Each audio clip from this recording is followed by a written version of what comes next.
অমিত শাহ এবং জেপি নাড্ডা তাদের এই বঙ্গ সফর এবং এই বঙ্গ সফরের পরে যে গুরুত্বপূর্ণ বৈঠকগুলোর আয়োজন করা হয়েছে সেখানে নির্দিষ্টভাবে রাজ্য কমিটি স্থির করে দেওয়া হয়েছে এবং এই দুই শীর্ষ নেতা ফিরে যাওয়ার পরে আজকে রাজ্য কমিটির প্রথম বৈঠক। এই বৈঠকের নির্যাস কি হয় অবশ্যই সেদিকে আমাদের নজর থাকবে। যেটা জানা যাচ্ছে যে দলীয় কোন্দল দূর করার বিষয় সেটাই মূলত জানা যাবে এই বৈঠকে, বা হয়তো এটা নিয়ে কথা হবে। সংগঠনকে আরো শক্তিশালী করার বিষয়ে কি কি ভাবনা চিন্তা, কি কি রণকৌশল, কি কি প্ল্যানিং থাকবে সেই বিষয়গুলো নিয়ে আজকে ভাবনা চিন্তা করা হতে পারে। কারণ লোকসভা নির্বাচনের আর খুব বেশি দিন বাকি নেই।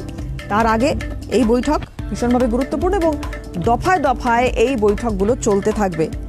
অমিত শাহ এবং জেপি নাড্ডা তারা যে রাজ্য কমিটির নির্ধারিত করে দিয়ে গিয়েছেন তাদেরই আজ প্রথম বৈঠক। প্রীতিশ বন্দ্যোপাধ্যায় আমাদের প্রতিনিধি রয়েছেন, কথা বলবো প্রীতিশের সঙ্গে। প্রীতিশ, একটু জানবো তোমার কাছ থেকে এই বৈঠকে মূলত কোন কোন বিষয়গুলোতে জোর দেওয়া হতে পারে?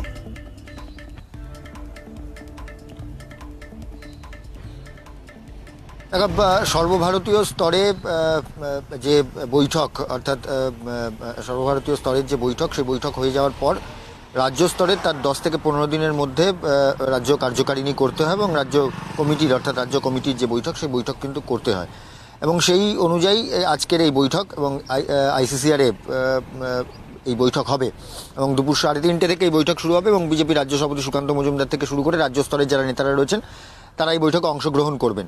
যেটা তাৎপর্যপূর্ণ আজকের এই বৈঠকে সেটা হচ্ছে গিয়ে গতকাল সবেমাত্র অমিত শাহ এবং বিজেপি সর্বভারতীয় সভাপতি জেপি নাড্ডা তারা কিন্তু গেছেন এবং স্পেসিফিক ওয়েতে কিছু নেতাদের তারা বার্তা দিয়ে গেছেন এবং শুধু বার্তা নয়, 2024 লোকসভা নির্বাচনের আগে কিভাবে দল এগোবে, দলের মধ্যে কোনো রকম সমস্যা আছে কিনা, নিজেদের মধ্যে কোনো রকম বোঝাপড়ার সমস্যা রয়েছে কিনা, সেই সমস্ত বিষয়গুলোকে কার্যত আজকের এই বৈঠকে একবার আলোচনা করে নেওয়ার বিষয় এবং সেই বিষয়গুলোকে নিয়ে আলোচনা করবেন।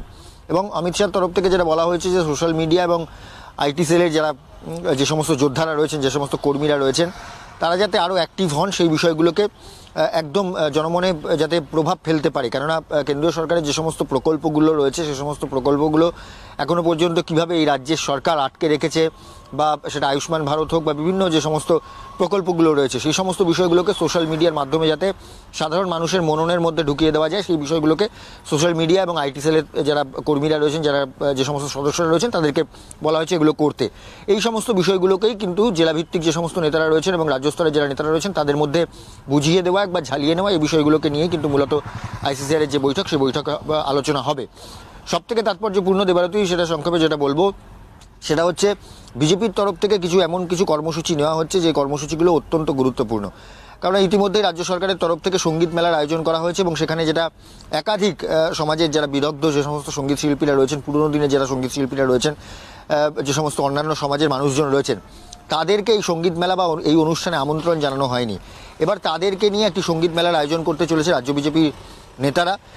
আয়োজন যিনি করছেন তিনি হলেন আসানসোলের প্রাক্তন মেয়র জিতেন্দ্র ত্রিবাড়ী এবং প্রিন্সেপ ঘাটে আগামী 20 জানুয়ারি এই সঙ্গীত মেলার আয়োজন করা হয়েছে এবং সেই সঙ্গীত মেলায় অংশগ্রহণ করবেন বিরোধী দলনেতা শুভেন্দু অধিকারী। এবং যে সমাজের যে সমস্ত বিদগ্ধ পুরনো দিনের গায়ক গায়িকারা রয়েছেন, যারা এখনো পর্যন্ত রাজ্য সরকারের ডাকে সাড়া পাননি, রাজ্য সরকার তাদেরকে ডাকেনি বা সম্মান দেননি, সেই সমস্ত সঙ্গীত শিল্পীদের নিয়েই কিন্তু প্রিন্সেপ ঘাটে আগামী 20 জানুয়ারি এই সঙ্গীত মেলার আয়োজন করা হয়েছে। অর্থাৎ বলা যেতে পারে রাজ্য সরকার বা তৃণমূল কংগ্রেসের তরফ থেকে যা যা কর্মসূচি নেওয়া হচ্ছে সেই সমস্ত কর্মসূচির পাল্টা বা অন্যান্য যে সমস্ত কর্মসূচি রয়েছে সেই সমস্ত কর্মসূচি আগামী 2024 লোকসভা নির্বাচনের আগে যাতে করা যেতে পারে সেই সমস্ত নির্দেশও কিন্তু আজকের এই বৈঠকে দিয়ে দেওয়া হবে, এমনটা মনে করা হচ্ছে। প্রীতিশ, একটা বিষয় জানতে চাইবো যেটা শাসক দলের পক্ষ থেকে বলা হচ্ছে এই জায়গায় দাঁড়িয়ে, যে এই যে সঙ্গীত মেলার কথা তুমি বলছো, সঙ্গীত মেলার আয়োজন করা, এই সঙ্গীত মেলার আয়োজন শুধুমাত্র রাজনীতির পাল্টা রাজনীতি এবং এই বিষয়টা জনমানসে কি সঠিক প্রভাব ফেলবে? কারণ এটা দীর্ঘদিন ধরে এই সঙ্গীত মেলা হয়ে আসছে সরকারের তরফ থেকে, কিন্তু ঠিক ভোটমুখী বঙ্গে আজকে যদি বিজেপির তরফ থেকে এই সঙ্গীত মেলা আয়োজন করা হয় তাহলে কি সেটা শুধুমাত্র ভোট পলিটিক্স হিসেবেই প্রাসঙ্গিক হয়ে উঠবে না? এটাকে কিভাবে দেখা হচ্ছে প্রীতিশ? দেখো, রাজ্যের সরকারের তরফ থেকে কিছু সঙ্গীত মেলা বলো বা অন্যান্য যে সমস্ত অনুষ্ঠান করা হয়, সরকারি যে সমস্ত অনুষ্ঠান, সেই সমস্ত অনুষ্ঠানে সবাই আমন্ত্রণ পান না এবং একাধিকবার যারা যে সমস্ত অভিনেতা অভিনেত্রীরা যারা রয়েছেন তারাও কিন্তু বিজেপির সঙ্গে অনেকে জড়িত রয়েছেন, যারা অনেকে আবার রয়েছেন তৃণমূলের সঙ্গে জড়িত রয়েছেন। বিজেপির সঙ্গে যারা জড়িত রয়েছেন তারা অভিযোগ করেছেন একাধিকবার যে তারা যেহেতু বিজেপির সঙ্গে জড়িত রয়েছেন বিভিন্নভাবে বিভিন্ন কর্মসূচির মাধ্যমে, তাদেরকে এই কর্মসূচিগুলো অর্থাৎ রাজ্য সরকারের যে সমস্ত অনুষ্ঠান রয়েছে সেই সমস্ত অনুষ্ঠানে তাদেরকে আমন্ত্রণ জানানো হয় না, বিমাতৃক সুলভ আচরণ করা হয়। শুধু তাই নয়, তার সঙ্গে সঙ্গে যে ফিল্ম ফেস্টিভ্যাল হয়েছিল সেই ফিল্ম ফেস্টিভ্যালেও তাদেরকে আমন্ত্রণ জানানো হয়নি। গতবার যেটা ফিল্ম ফেস্টিভ্যালের সময় দেখতে পাওয়া গেছিলো যে অমিতাভ বচ্চন থেকে শুরু করে বিভিন্ন যারা অভিনেতা অভিনেত্রীরা রয়েছেন তাদেরকে আমন্ত্রণ জানানো হয়েছিল, কিন্তু মিঠুন চক্রবর্তীকে আমন্ত্রণ জানানো হয়নি। কেননা মিঠুন চক্রবর্তী তিনি বিজেপির সঙ্গে যুক্ত রয়েছেন, বিজেপির কোর কমিটির সদস্য রয়েছেন। তাহলে এই বিষয়গুলোকেই কিন্তু একটা দেখার বিষয়, যারা কার্যত বিভিন্ন সময় রাজ্য সরকারের দ্বারা উপেক্ষিত, রাজ্য সরকারের কোনো রকম ভূমিকা, রাজ্য সরকার এদের জন্য কোনো রকম ভূমিকা পালন করছে না, তখনই কিন্তু এই সমস্ত মানুষজনকে নিয়ে বা সঙ্গীত মেলার আয়োজন করা হয়েছে। এবং তুমি যেটা বললে যে সার্বিকভাবে একটা অবশ্যই 2024 লোকসভা নির্বাচন তো একটা ভোট বড় বালাই, সেই বিষয়গুলো তো রয়েছেই।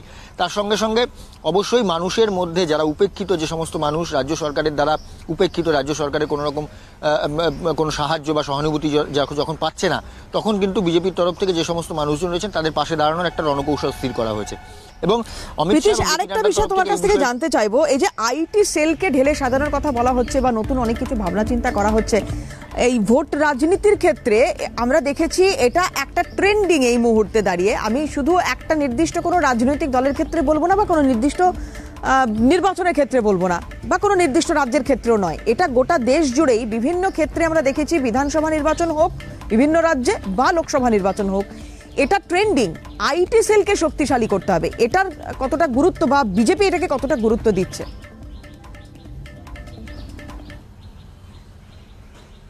দেখো, একদমই যেভাবে সোশ্যাল মিডিয়া থেকে শুরু করে যেভাবে ডিজিটাল ইন্ডিয়ার যেভাবে সঞ্চার ঘটছে এবং বিভিন্ন সময় বিভিন্নভাবে যেভাবে আইটির নির্ভরতা বা সোশ্যাল মিডিয়ার নির্ভরতা দিনের পর দিন যেভাবে বাড়ছে, সেখানে কিন্তু তুমি যদি দেখো তাতে করে এই আইটি এবং সোশ্যাল মিডিয়া যাদের যত বেশি স্ট্রং, যে সমস্ত রাজনৈতিক দলের, এবং তাদেরকে এই আইটি এবং সোশ্যাল মিডিয়াকে বেশি জোরদার করার জন্য বেসরকারি যে সমস্ত সংস্থাগুলো রয়েছে সেই সমস্ত সংস্থাগুলো সহায়তা নিতে হচ্ছে।